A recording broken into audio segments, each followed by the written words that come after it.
What if a perpetual motion machine can be built? What if? What if this perpetual motion machine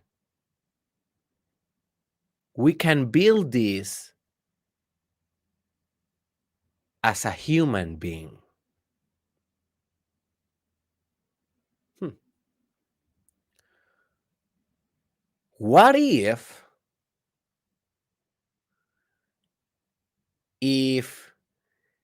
this perpetual motion machine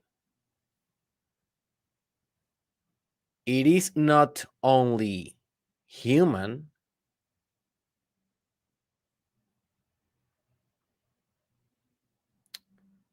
but at the end of the day this perpetual motion machine is you.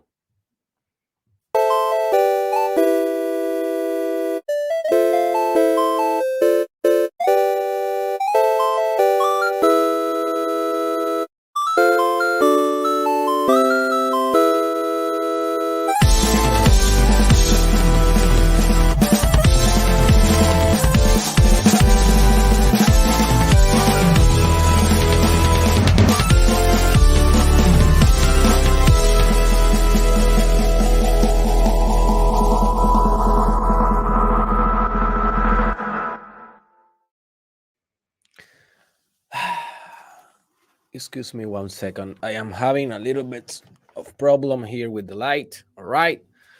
Welcome now officially to the Mastermind podcast. This is the episode 507 with your doctor, psychologist, and entrepreneur, Dr. Derek Israel. I feel very excited about this subject of today. It has been on my mind for the last year or so, a little bit more maybe, and I have been working on these ideas for a while now, and I feel kind of ready just to expose some of these ideas to see what we can do with them in the sense of personal development, spiritual integration, and technological advancement if we can apply philosophy to technology as we always do. Every technological apparatus is a composition of diverse technical progresses, but also philosophical um, buildings. So, before we continue on, I just want to mention that if you are enjoying this Mastermind Podcast Challenge, every day a new episode, Monday through Friday, in my YouTube channel, Dr. Derek Israel, and consequent stations, Spotify, and so forth. You can join our exclusive and private Telegram group. It's completely free, and we are discussing there uh, more in depth the ideas that we are working on here in this podcast to support us in the journey of personal development. So, if you want to be part of a conscious community for a couple of months that this will be active, join our group in Telegram. The link is in the description below.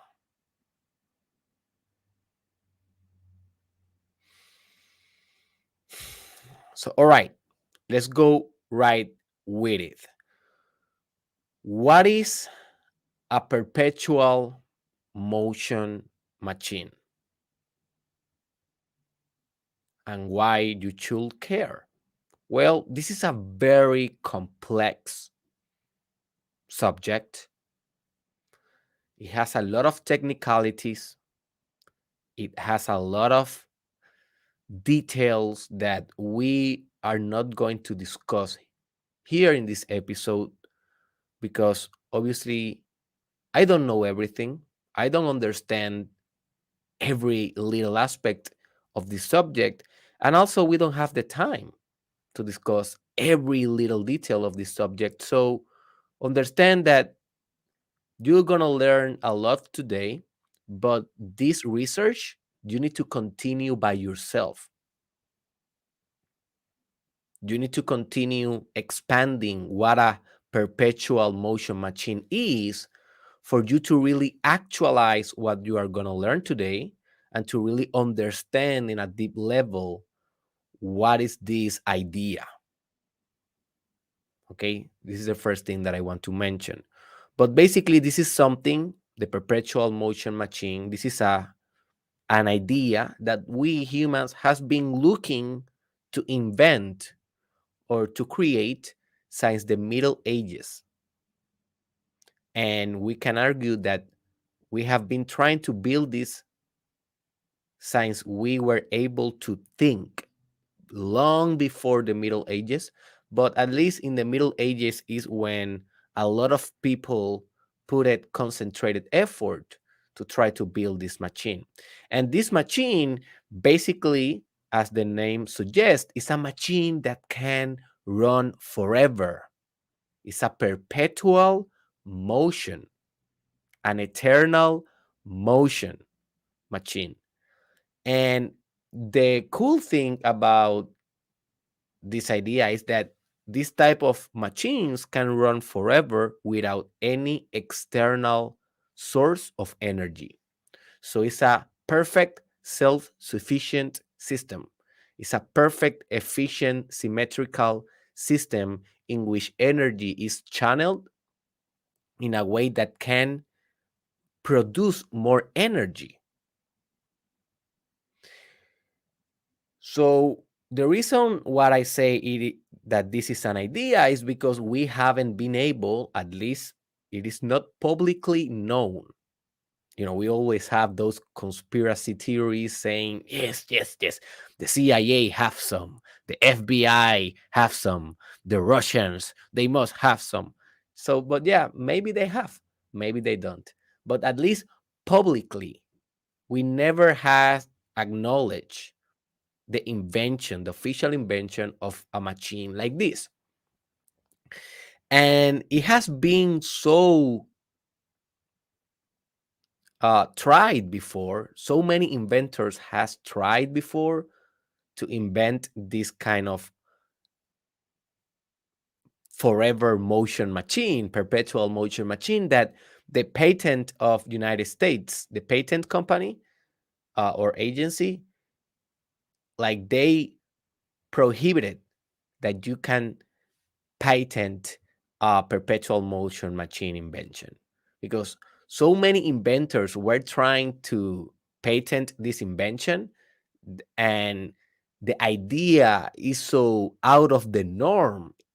You know, it violates so many laws in thermodynamics, it violates so many physical laws that the patent agency said, no, you are so pseudo scientifics, you are so crazy, you are hippies, you are trying to invent something out of nothing, you are trying to invent energy without energy, you are violating Newton's law.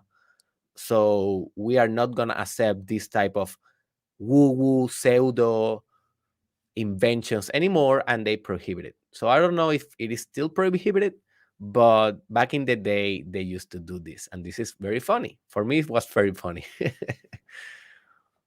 Because like humanity, like humankind got tired, at least in the United States, of trying to invent this kind of a way. This has been tried by a lot of great minds in history. For example, Leonardo da Vinci tried this, Nikola Tesla tried this, or at least they tried to speak about it, to decipher some formulas about it, or to progress more in the advancement of the building of this type of machines. And finally, Leonardo da Vinci said something like, this is so impossible that trying to build this type of machine is the work for alchemists. And obviously, he's saying that in a sarcastic way and trying to put down the alchemist's work, because obviously Leonardo da Vinci was a very interesting man, and definitely I will do a downloading the mind. That is another show that I have in which I download minds of people that are very influential in the history of humanity, and I will do an episode about his mind because it's so fascinating. But obviously, he was a little bit of a mystic. He was always inquiring on metaphysical subjects, but at the end of the day, he was very rational, very logic man. So he said, maybe with my mathematics, maybe with my science, maybe with my logic, I will not be able to build this. So maybe this is a work for the alchemists, for those who do not need maybe the methodology, the strict methodology of a scientific operation or a mathematical operation to build stuff or to create stuff, at least in subjective experience. That is what alchemists do, right? So, yeah, he said something like that.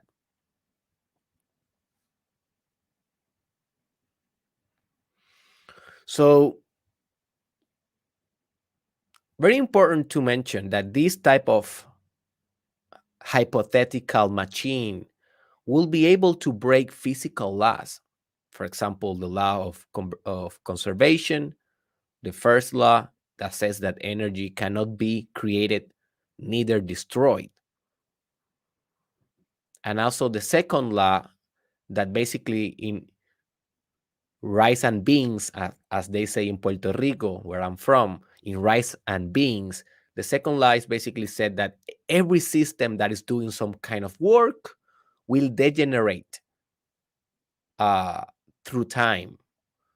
Entropy, that I already have an episode on Spanish about it. Entropy, that is basically the chaotic element in systems, will break down the system as the system is working through time. So therefore, it is impossible to move forever, to produce work forever, because you know chaos and friction, resistance will little by little diminish the potency of a system. Also, it's very difficult to create a machine like this because systems, they are always interconnected, at least what we know in our current times. So for a real perpetual machine to exist, it must be a closed system, a system that exists by itself and not interconnected with other things that help that system to function and to create work. For example, let me give you an example of maybe uh, like a thought example of how this machine can work. So imagine a light bulb that can generate its own electricity, and that electricity powers the light bulb. Notice how that is a cycle of perpetual motion machine, because that machine is producing the same substance that will nurture further work. But notice how light bulbs are not like that. They are powered by other sources of energy. But this is just an idea of how this might work. So imagine a windmill that can produce his own air, and that air continue moving the windmill. So that is another example of how this type of machines can work. And also, just for your knowing, this is not very important for this episode, but there's different types of perpetual motions machines categories. Um, the first one is basically one that can create energy by itself, breaking the first law of thermodynamics. The second one is one that can use thermal or heat energy to continue producing movement and work. Um, and the third one basically is the one that eradicates all potential for friction. Therefore, it can move forever because there is nothing resisting the movement.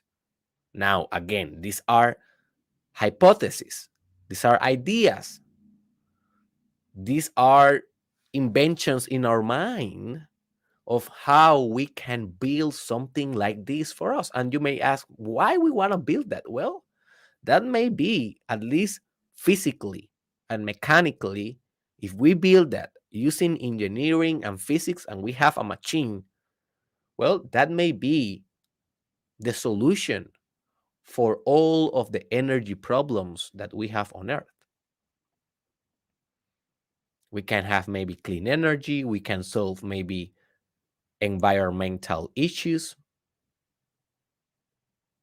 we can solve poverty, we can solve war, a lot of things we can solve. Yes, it can create more problems also if this machine is invented by a very egoic organization or country, right? But in the hypothetical sense, it has value. It has pragmatical value because it can help humankind to evolve. Just imagine how we're going to be able to conquer the stars if we can build something like this, a more efficient astrospatial, astrospatial technology also. So yeah, it will be very good for humanity, maybe, if we can build something like this. So I want to give a shout out to physicists, you know, to people that practice physics, physicists. I know that I pronounced that like very funny, physicists. I don't know. I don't know what that word is like. So many words that I pronounce funny. Anyways, I hope that you understand. So physicists has been trying to build this for a long time. And I consider that they are the only profession beside engineers, right? But those engineers are mostly physicists. But for me, that is the only profession, the only industry that I know of, based on my research, maybe I'm wrong, but that is constantly trying to build this. And they have been trying to build this for a long time. Now, they have not been successful, but at least they have tried, and at least they are in the hustle. Now, what is the problem with physicists?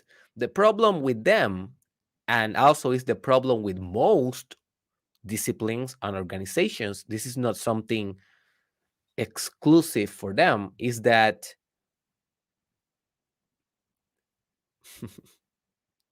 always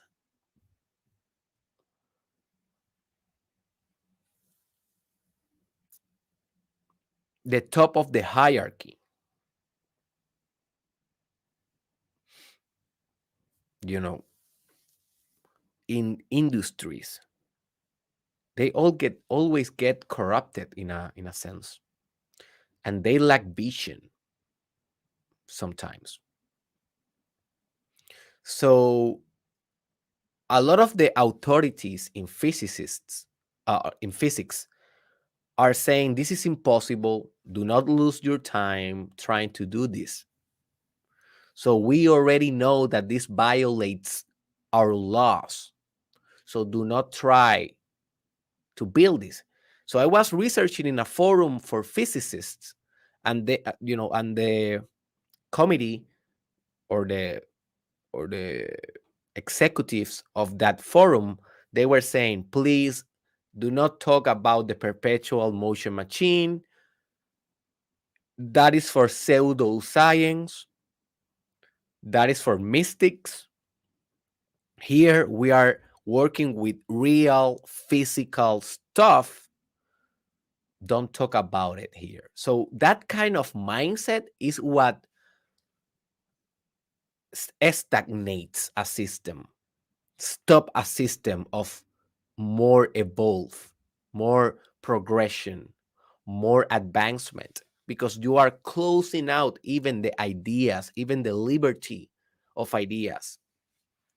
So I believe that that discipline is a little bit rigid, And that is very sad because physicists, they had the reputation of being very bold in their claims and to disrupt their systems, to disrupt their sciences, to conduct what it is called a scientific revolution or a paradigm shift. So they did it. Einstein did that to Newton. Then quantum physics did that to Einstein, and that is something that is very continuous. Is that disruption in physics? But now they are very close-minded with some of these terms, and it is not very well encouraged to talk about it. So that's why I believe that this is not something that is only for physicists to do, building this type of machine or working with this concept or elaborating what this might be for humanity. What I believe is if that this is something that psychologists must be very involved, also theologians, people that like study theology, God, spirituality, spiritual leaders, gurus, and philosophers. They must be completely involved in this subject if we really want to create something like this. So that is my proposal for this episode of today. I'm a psychologist. I will not explore this subject as a physicist because I am not.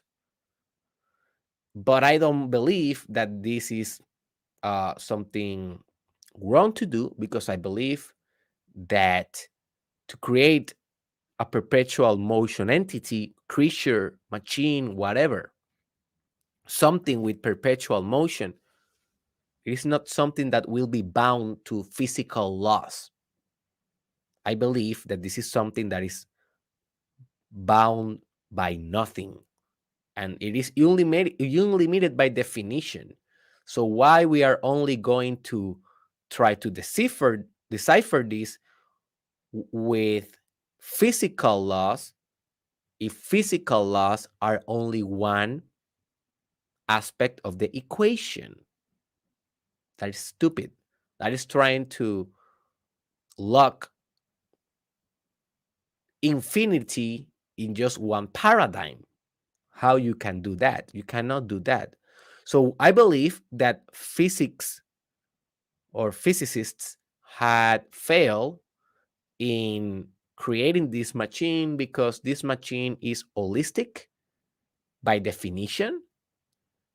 And if we cannot take into consideration other horizons of existence, as for example, psychology or psychic nature or psychic phenomena or spirituality or God or mysticism, occultism, non dualism in the terms of philosophy, if we cannot take into consideration these paradigms as well, well, we are trying to reduce reality to physical laws, and that is just destined to fail because reality is a lot more than just materialism and physicalism. And we know that. We know that. And most physicists knows that. Most of them. So what is the real aim of this podcast? Well, my real aim is to bring forth new ideas. Or maybe they are not so new. Maybe they have been around for a long time, but I am trying to recapture them. And these ideas, they may bring new horizons for the whole subject. Because as I said, they take into consideration spiritual anchors, psychological anchors, or I don't want to say psychological because psychological is so tied to the brain, and that is just wrong. That is just wrong. But normal, like not normal, but mainstream culture ties the mind or the psychology of man and woman with brain. And brain, by definition, is organic and biological and is a limited resource of energy.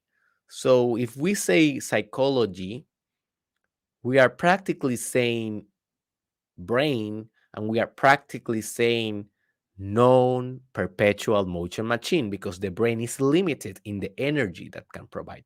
So I don't want to say psychology, although I do not believe at all that the psychological system is the brain.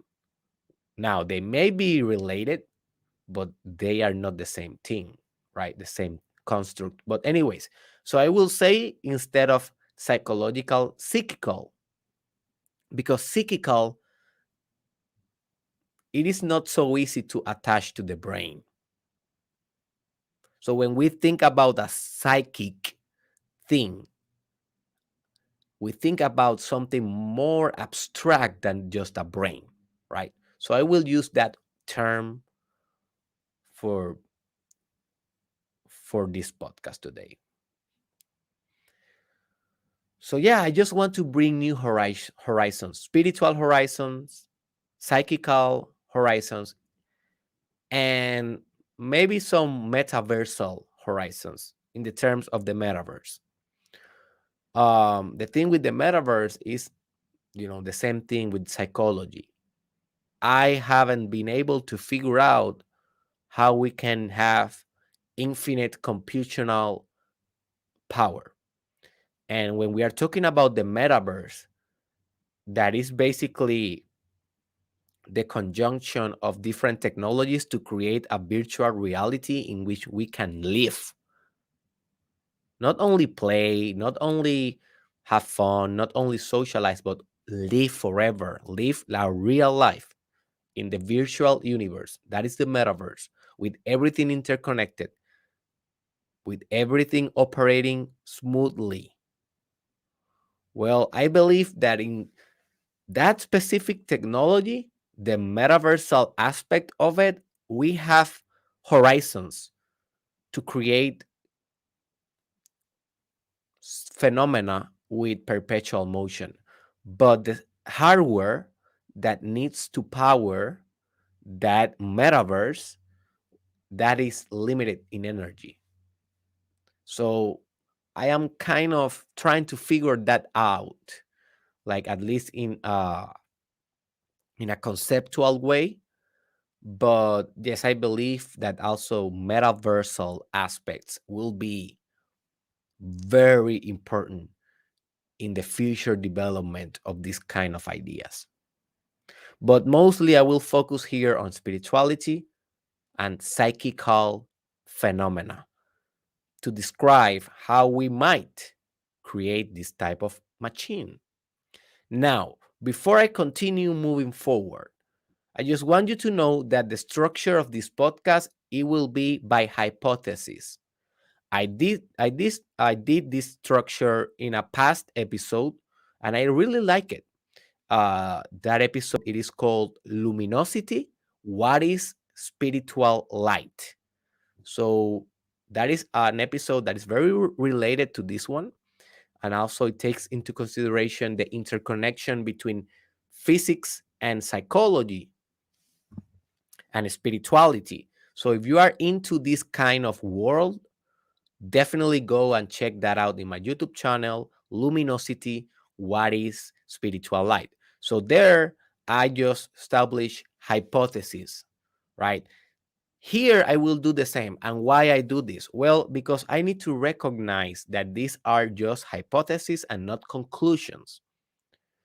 I cannot be dumb enough to think that I have the absolute truth or that I uncovered a truth that Leonardo da Vinci could not, or Nikola Tesla. No, I am not narcissistic enough neither dumb enough to believe that.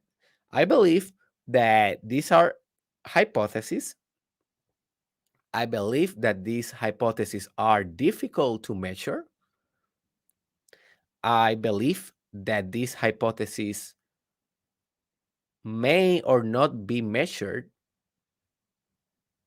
uh, and it doesn't matter because I believe that um, measurement is not reality. Measurement is just one aspect of it, and it's a pragmatical aspect of it.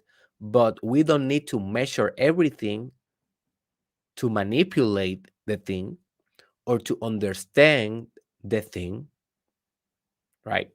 So I will present this hypothesis as something that I am currently working on, and maybe in the future I will do a more solid episode about this one.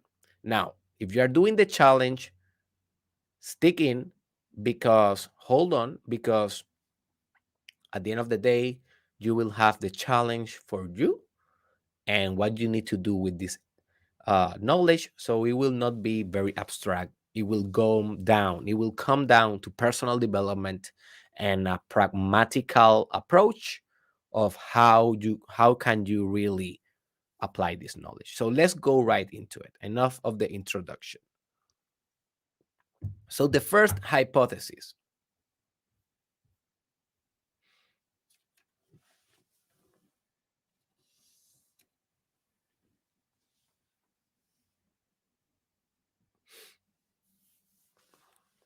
The first hypothesis is that a perpetual motion machine is possible. This is the first hypothesis and the most fundamental one. Why is that? Well, because as I already told you, a lot of people has lost hope of building this. They think that this is impossible. And when we think that a thing is impossible, that is the beginning of our detreatment or our decay. So, as human beings, we need to have hope. As human beings, we need to try to create a thing. If we believe we cannot, trust me, it cannot be done. If you believe it is true, it is true. If you believe it is false, it is false. So, the first hypothesis is basically that this thing is possible and that we haven't discovered yet how to do it. And that's good. That means that we haven't reached our full technological and invention capacity. Why we're gonna be so nihilistic and say, "Oh, forget about it. That is just the woo-woo. That is just pseudoscience." Blah blah blah. Why are we gonna adopt that type of mindset? That is just a loser mindset. The conqueror, the scientist, the real scientist, not the slave of the scientific method. That is another thing. People confuse science with scientific method. Scientific method is a tool for science. It is not science. Science is the pursuit of knowledge, the study of reality. And when we apply what we learn, we can call that technology or applied science, operationalized in technology. But yeah, that is the first hypothesis. This is possible, and this is the foundation for the other hypothesis to be able to work. So let's go with the second one. The second hypothesis is that a perpetual motion machine, a machine that can run forever without any external resource of energy. And let me do something that I forgot to do. Um, but now I remember.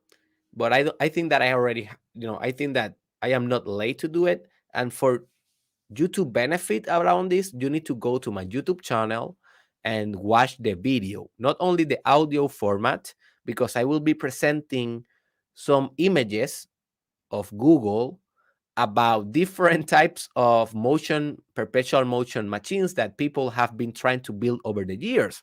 So you have a visual aspect of what we are talking about, because I know that language can be a little bit like abstract sometimes.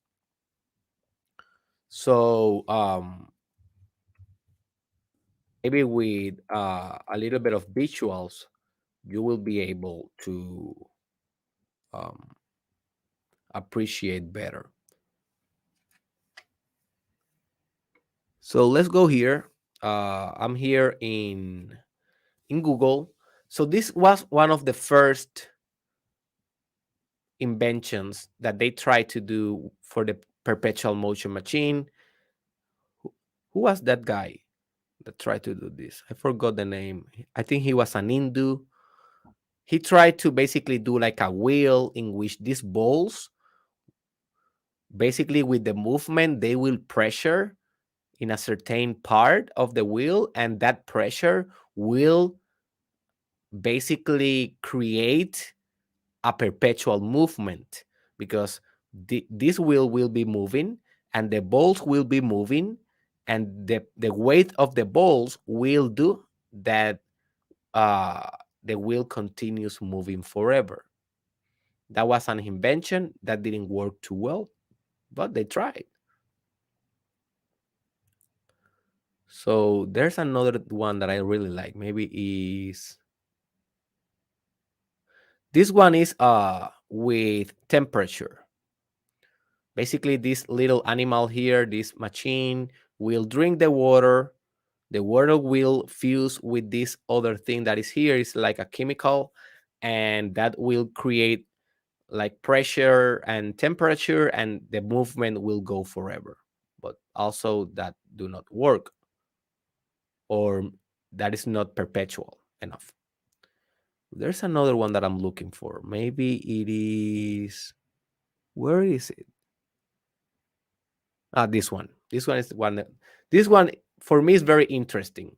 So this is a cup of water that is like curved.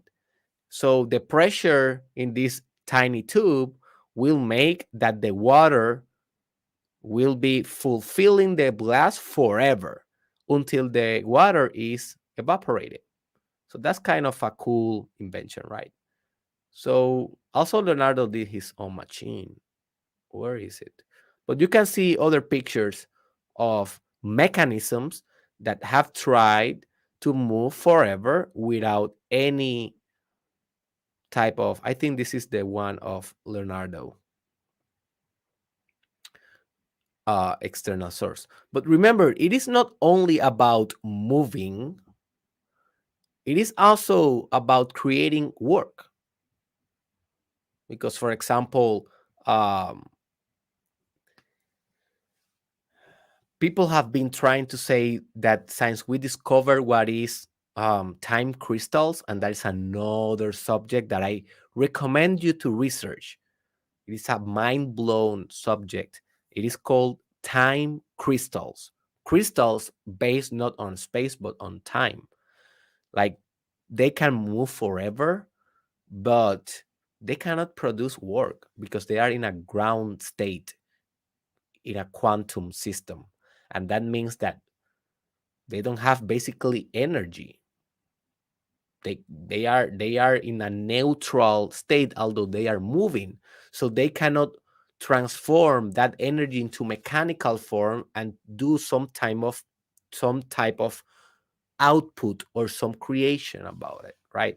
So it's not pragmatical enough. It is not a perpetual motion machine. With a perpetual motion machine, we want an effect.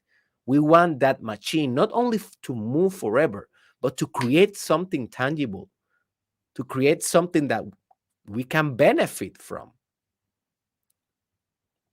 So yeah, now we can proceed. Sorry, guys. I should have done that in the beginning of the podcast, but now you at least know a little bit more. So the second hypothesis is that a perpetual motion machine or thing, right? And now we are going to be eliminating the machine part of it, because as soon as we go into psychical or spiritual areas, it is not a machine anymore. A machine demands mechanical operations, and the psychic, ladies and gentlemen, is not a machine. we we have tried to compare the two things forever now, like in psychology, but it is not a machine. Now we are trying to compare it as a computer, and maybe we should be trying to compare it with a quantum computer. That will be a better analogy for what the psyche really is. And even that, it is not that. But with a normal computer, come on, psychic is much advanced. It's more advanced than that. Anyways, the second hypothesis is that perpetual motion machine,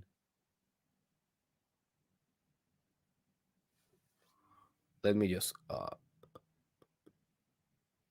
can be activated within spiritual or psychic realms. This is the second hypothesis. And what this hypothesis is basically saying is that thank you, physics, for everything that you have done, but you are not the only one that should be interested in this type of inventions, and your paradigms are not the only one that will sustain a perpetual motion thing. So what this hypothesis is just suggesting is that other paradigms, other dimensions of reality can also help in the creation of perpetual movement. And again, this is a hypothesis. I don't know if this is true or not. I'm just saying that this may be true, and it's maybe worth it to explore it, to research it, and to try. This is the most beautiful thing, to try to do it, right? Maybe we are dreamers. Maybe we are all dreamers, right? Who cares? The third hypothesis is that, so now we go directly into, now we have the two foundations. This thing is possible, and this thing may be possible in realms of spirituality and psychic phenomena. So now how we do it. All right, so let's go with the third hypothesis. And the third hypothesis says that a sufficiently strong Mimi transmission can be perpetually in motion. Interesting idea. So I will explain. Don't panic yet. I know that can be hard, but at the end of the day, I get paid for explaining things simple. That is why people follow me, both in Spanish. Now I am creating the community on English, but that is why I'm known for. So I will not get into very university type details about this. I'm just going to say it to you in a very simple way. Sometimes I sacrifice quality, yes. Sometimes I sacrifice a little bit of high definition, and yes, how good is the picture, because if you want the mass to understand, you need to present it with a lot of metaphors and a lot of gross things instead of subtle things, right? So yeah, I will sacrifice a little bit of that for you to understand, for the common folk to understand, because at the end of the day, this podcast is not for universities. This podcast is for you. So Mimi transmission is basically the idea. This is a theory, right? And you definitely should be researching what is Mimi transmission. But basically, this is an idea that ideas can be transmitted like genes. This is the most simple way of describing this idea. Like ideas have a life of their own.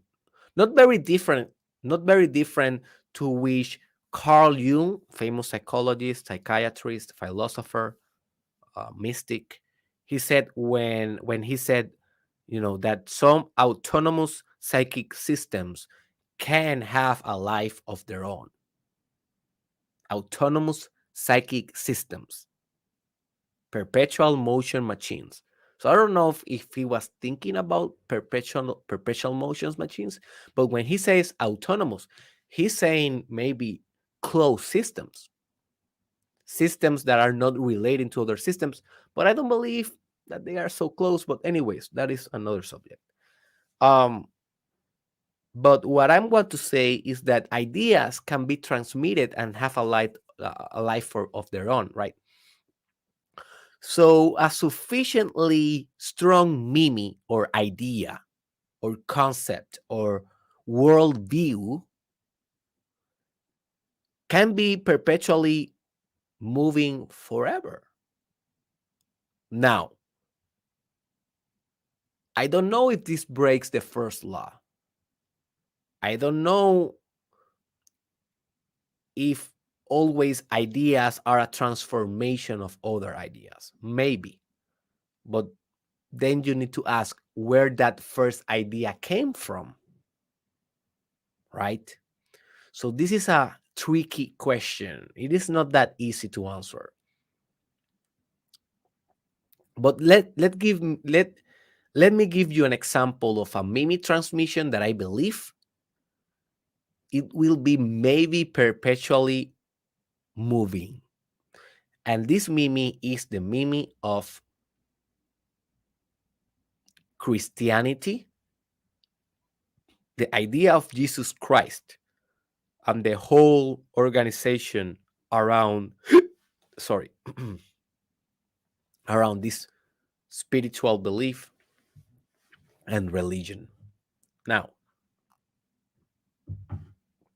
you may say, oh, Derek, please, Christianity, this only has been around for 2000 years, 2022 for being exact. That is not a long time in comparison to the complete scale of the time scale of human history. Why do you think it will continue forever?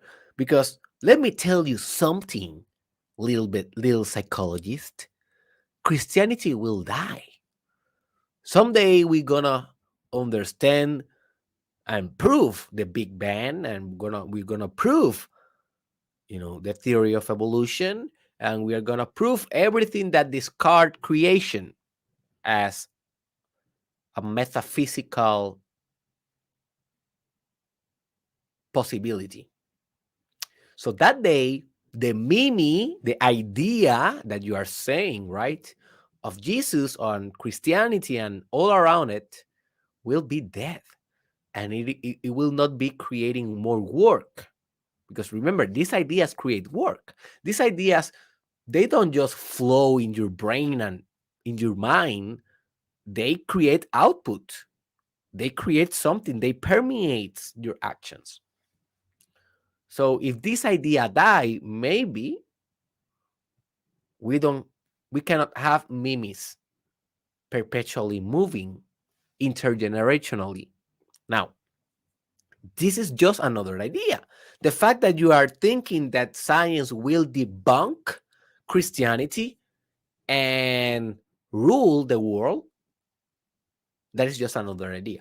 But anyways, if this happened, then the scientific mimi may be the one that is moving perpetually. It doesn't debunk the idea of the mimi, it's just debunk or disrupt or break the content of the idea, not the idea itself, not the infrastructure of the idea, not the mimi, but the content. It is what is destroyed. And I don't believe that Christianity will go so easily. No, I don't think that.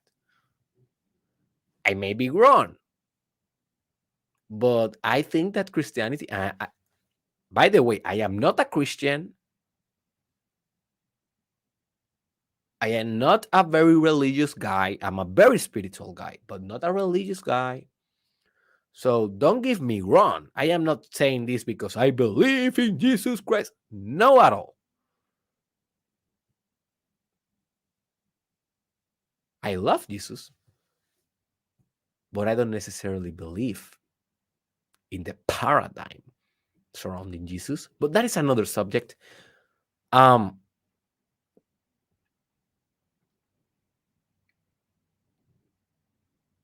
so I don't think that Christianity will go anywhere. I may be wrong, but the general hypothesis is that a sufficiently strong idea or meme can be perpetually moving through psychic systems, creating work and output forever.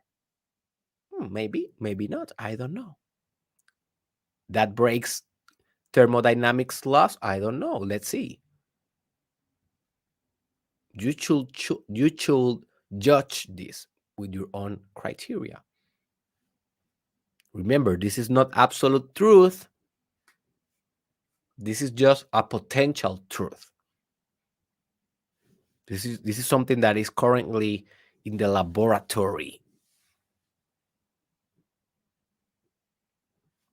So let's go with hypothesis number 4.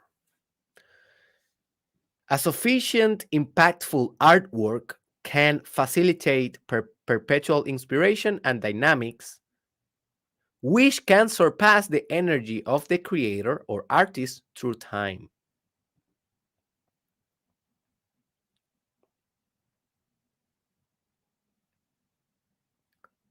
So,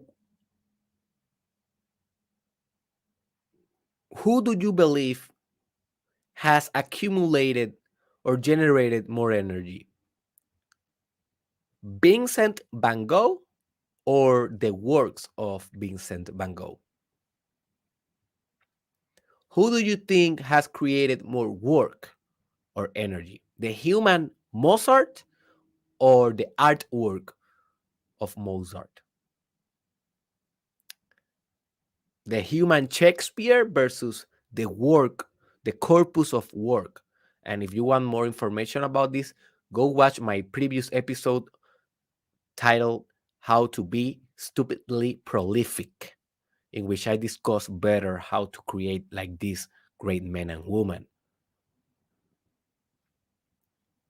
So, in order to break thermodynamics laws, we need to produce more energy than the energy that comes in. And that is something that for now, it has been proved physically to be impossible. But what in the realms of art? That art, it is not only physical, because yes, art have a medium of physical dimensions. For example, music have vibrations, blah blah blah blah. Art have some colors, light, visual art, plastic art. It has some type of physical things, but art is also a sublime experience. There's something very mysterious, enigmatic, transcendent with art that we cannot explain with just the brain, neurons, chemicals, and physics. And I believe that a sufficient impactful artwork or corpus of work can facilitate perpetual inspiration and dynamics. With dynamics, I refer to economical dynamics, history dynamics, war dynamics. What is the first thing that you destroy on war? When you are doing war, well, obviously you destroy infrastructure that promotes survival for your enemy, like bridges, hospitals, schools, food centers. You will obviously destroy very essential things for the good function of a society, civilization, right? Or a country or organization, human organization. But what you will also destroy after that is art, because art will break identities. It's more than physical thing. The Mona Lisa, It's more than a paint.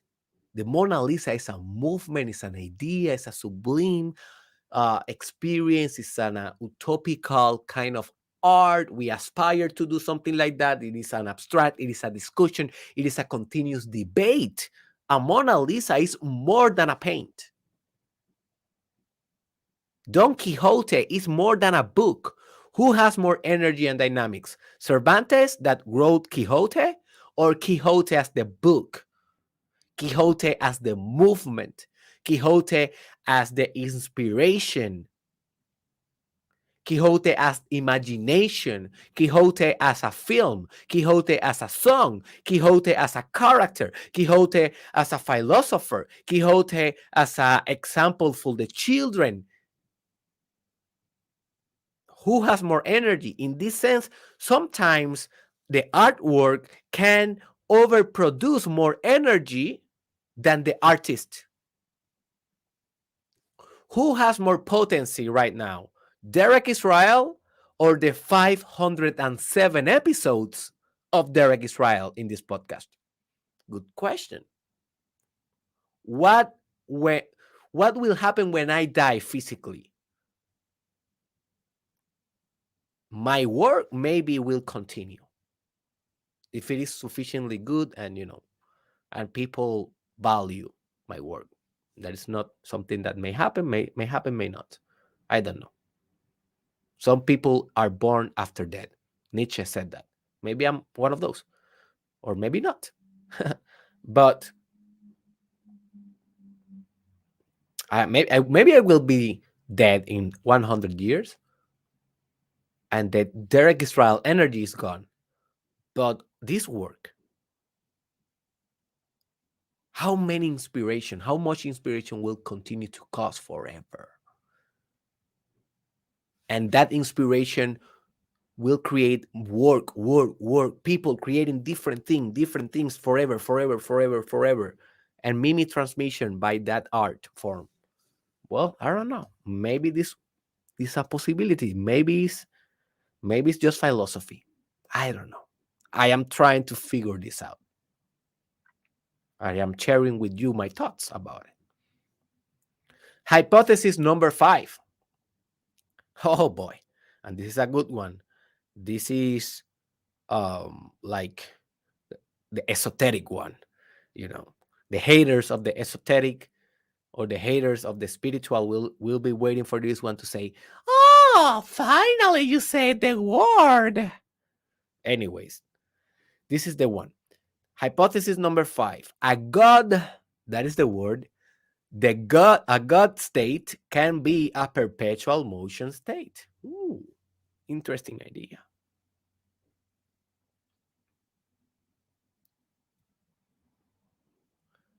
Basically, this is saying that God is the ultimate perpetual machine. Well, it must be. God must be the first spark of energy. And where that energy came from, it came from itself. Because God is everything. So there's nothing outside God. And if there's something outside God, that includes God also, because God is everything, has no boundary. So where that first spark of energy, of movement, of creation came from God. So it was not a transformation, it was a gestation, it was a creation, it was a manifestation, direct manifestation. So that alone breaks the thermodynamics first law. But obviously, this is a theological hypothesis that it doesn't need to be bound by physics. So in very strict terms of physics, this didn't break any law because this is not proof. We cannot prove the existence of God yet. But if it exists, and if we just check history, all cultures has been speaking about this phenomena we can call God. So that is at least sufficient evidence to consider the existence of it, not to prove the existence of it, but at least to consider it if it exists. It may be the perpetual motion thing that we are looking. The fabric of reality itself, this thing that you are seeing here in front of your eyes, including your emotions, including your thoughts, including your sensations, including your past, your present, your future, and forever, including everything, the fabric of reality may be perpetually moving. Maybe.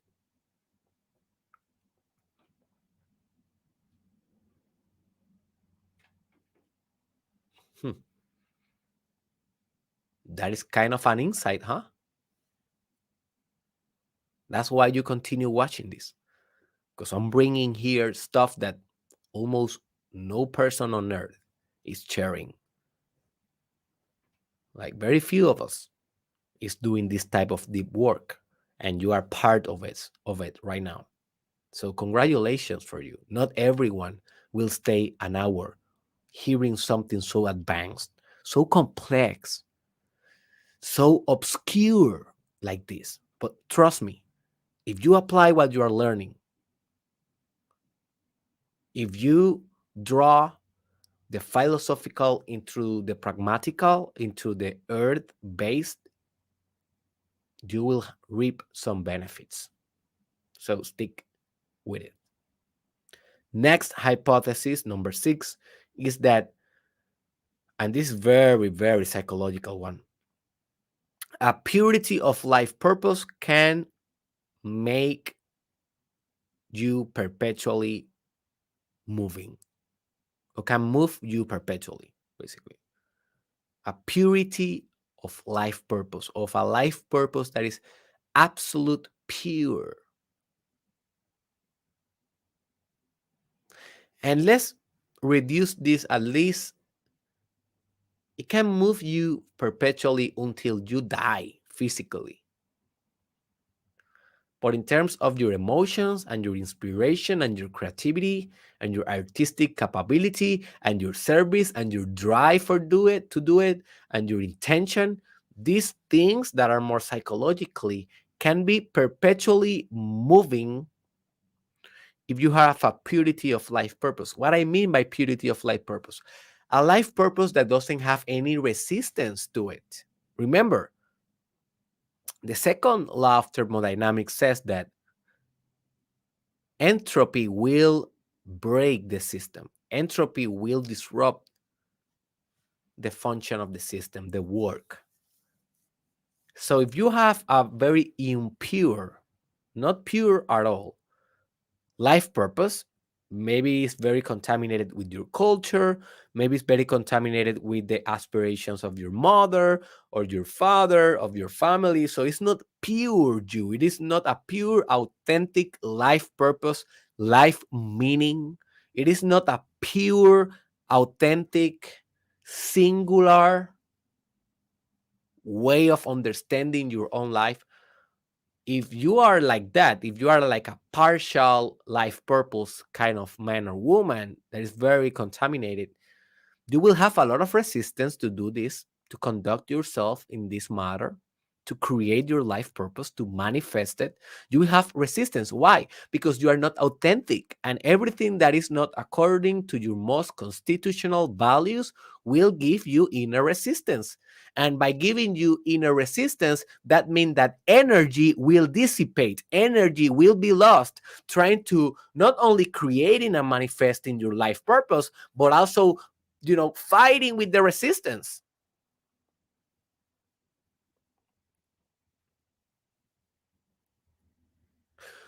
So for this to work, you need to be operating in a God mode, in a mode that has zero resistance and only moves forever without nothing in the way. If nothing is in the way, nothing changed the movement. Nothing execute force on it.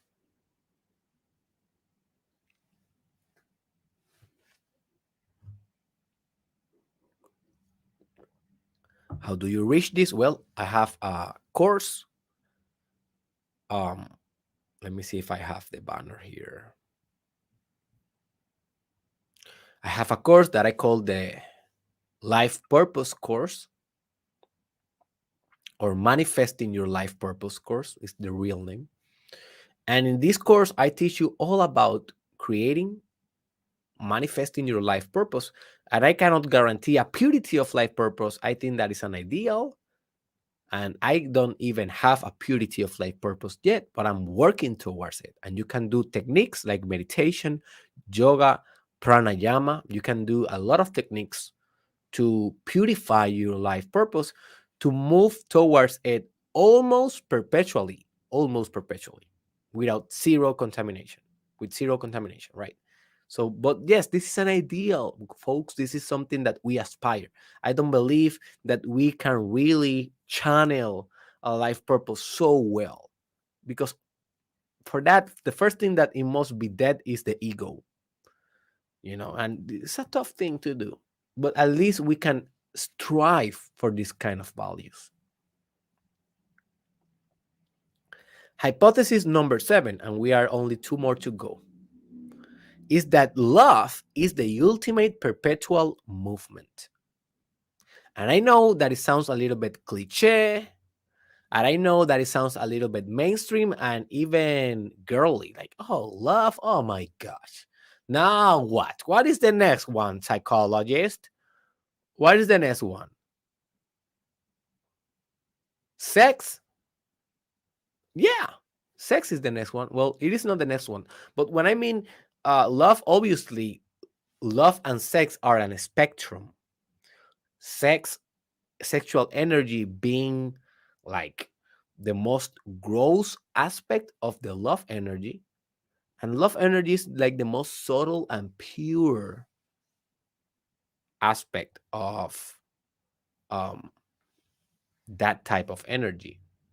As if you want to know more about sexual energy slash love spectrum, well, then go to the description below and go to my courses, because there I have the sexual mastery course in which I explain all of that in very, very, very direct details for you to evolve in your sexual dexterity. But for now, what you need to know is that love is an incessant movement towards unity, because the singularity of reality, the non-dual aspect of reality, is always like trying to bring more unity to itself. That is what makes reality dynamic, and that is what animates reality. If not, reality will be inanimated and you will not even know that you are here. The fact that we can interact demands dynamics. What dynamics of what? Dynamics of union. And I will be talking more about it more on tomorrow's episode, that definitely you should come and watch this one. It's going to be called the true nature of war. And love is a very, very important element in war. So we can say that if you purify your life purpose, you can move forever. You can become the machine, perpetually moving. But also, if you purify your love, if you become one with love, and love is synonym with God, and synonym with consciousness, and synonym with life purpose. If you can fuse with that in a very spiritual and psychological way, in a way that yourself, it is not there anymore, only love, only union, only spirit, only God, well, you may reach a state of perpetual movement,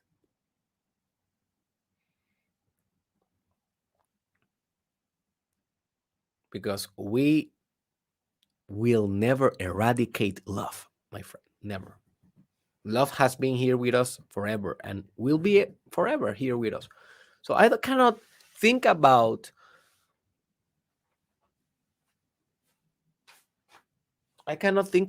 other substance more perpetually moved like rather than love. Like besides love, I cannot think in another one. Like love, it is maybe the ultimate perpetual motion thing. And the last, but not less important,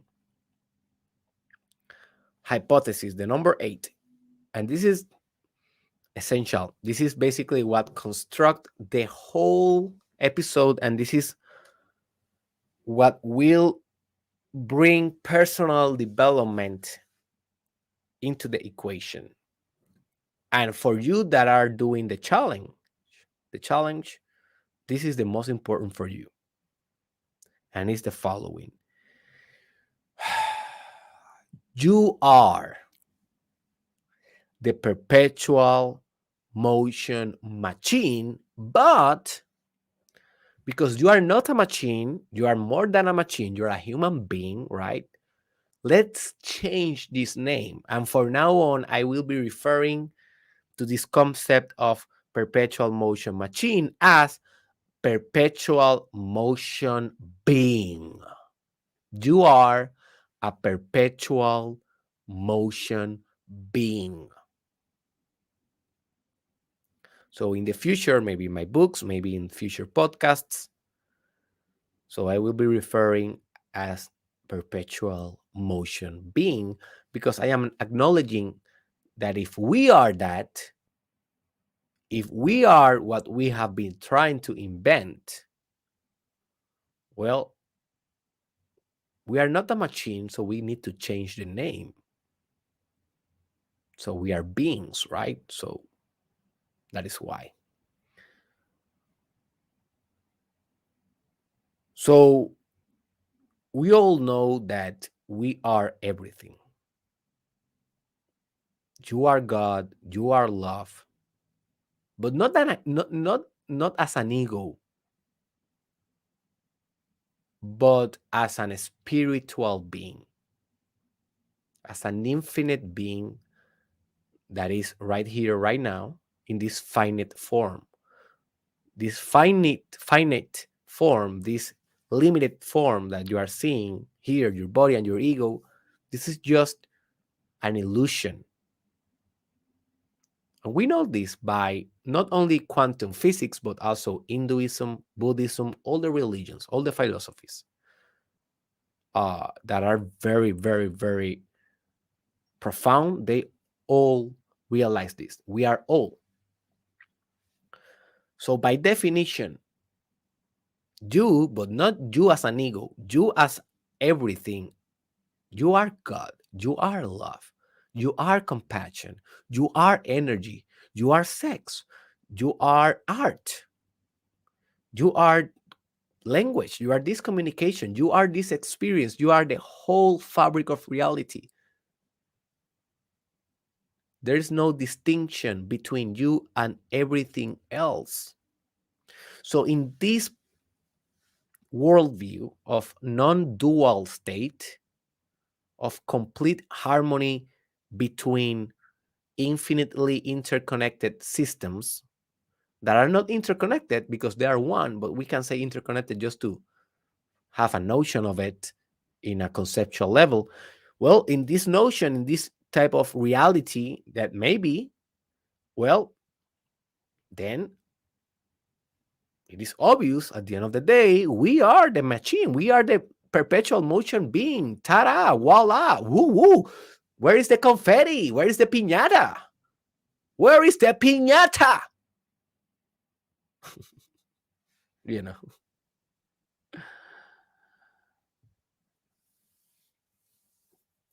you are, man. You are that being. Now, let's say that you are that perpetual motion being, but only as a potential. Not yet. Not yet. because you have no purity of life purpose.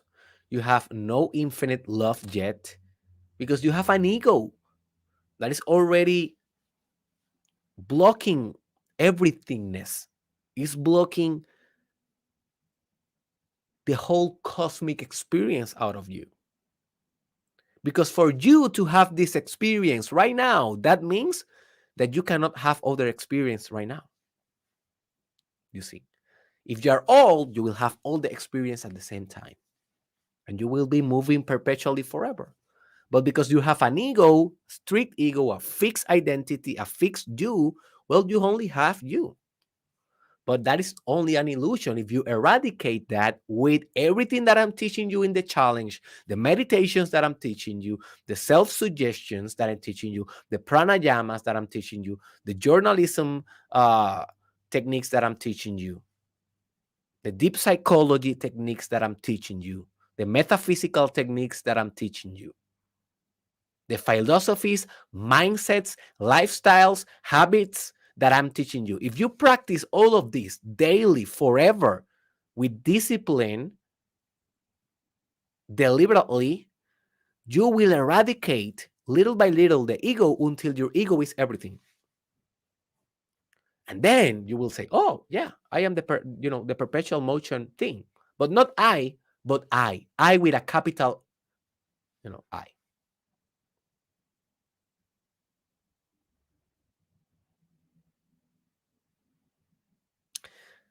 The ultimate perpetual motion machine is the famous spiritual phrase that is said, I am.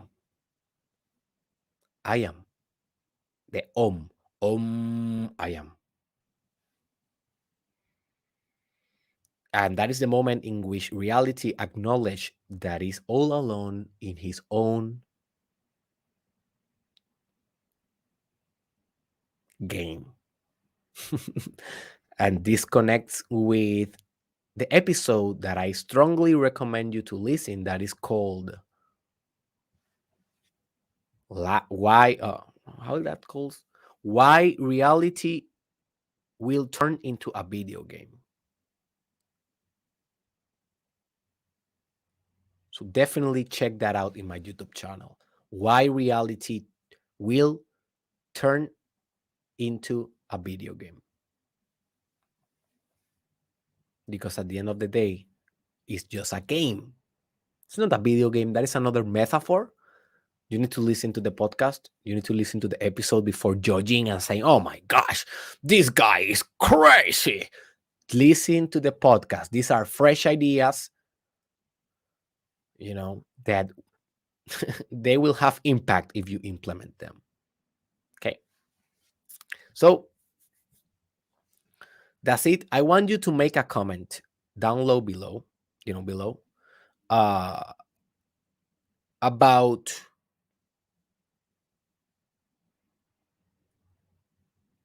how can you become this perpetual motion machine. So now if you listen to the whole podcast, you are like one of the 10% of the world population, like that looks for stuff like this and actually not 10%, like maybe 0.50% of the world population that actually like this stuff and follow through. So if you listen to everything here, so leave a comment below about how you plan or some of your ideas. Like right now, just think about it and just write it about how you will become this perpetual motion machine. Just write it. Maybe this will not function. Maybe these hypotheses all are wrong, but I just want you to do the exercise because this will make your mind entertain the idea of infinity, of immortality, of being evergreen, being a perennial being, and being larger than you are. So when you come back down to earth, quote earth, right? You are going to be larger than earth because you stretch your thoughts. And sometimes all what we are doing here is just stretching, stretching, and stretching, and stretching, stretching our personality to become the universe, stretching our personality to become the cosmos. And then we come back to our human form in the sense of our ego, but it's like a thing that you stretch but cannot go back to his original form. You are larger, a little bit larger, and although you are human still, right? So that's sometimes what we are gonna do here. So leave that comment. I will be reading it and will be answering it. How you will become a perpetual motion machine. What are your thoughts? What are your plans? Remember that you can help support this um, free podcast by going to Patreon and becoming a Patreon supporter. Only with $5 per month, you can support this intellectual podcast that is bringing forth knowledge and ideas that no one else is configuring in the same aspect that I am doing, obviously, because everyone is different. But hey, if you appreciate what we are doing here, if you can appreciate the conscious work that we are doing here, become a Patreon supporter. You will receive exclusive benefits for it. So go to the description, there's the link, and support us. And finally, I just want to invite you to my course of meditation, because it is called 20 days of meditation from beginner to expert, because meditation is what will make you the perpetual motion machine, if it is possible. Because meditation will give you, the purity of your life purpose. Meditation will give you the merging with the universe, and meditation will give you the experience and maintenance of, infinite love. When you are meditating, you are purifying all those systems in your life, and then you become really happy and really playful and really grounded. That is what meditation is all about. But sometimes it's very difficult to understand what I should do and what is my next step, my next step, my next step. So I have put together a all-in-one course. You don't need to buy anything else after this course. It is right now on Spanish, but we'll be releasing very soon on English. So check derekisrael.com to see if we already have the product on English. It is currently on development and very soon will be released. So it includes a calendar. It includes a awesome ebook in which you can learn better and introspect better the concepts. It includes laboratories. It includes guided meditations, and also you will have access forever. Just one payment, and forever you will have access at your own time, at your own space. You don't need to be anywhere or anytime. This is the most convenient way for learning, and you will learn to meditate like a master with your doctor, Derek Israel. So consider it if you want to become this hypothetical perpetual motion machine. Start my meditation, and I see you in your transcendent state.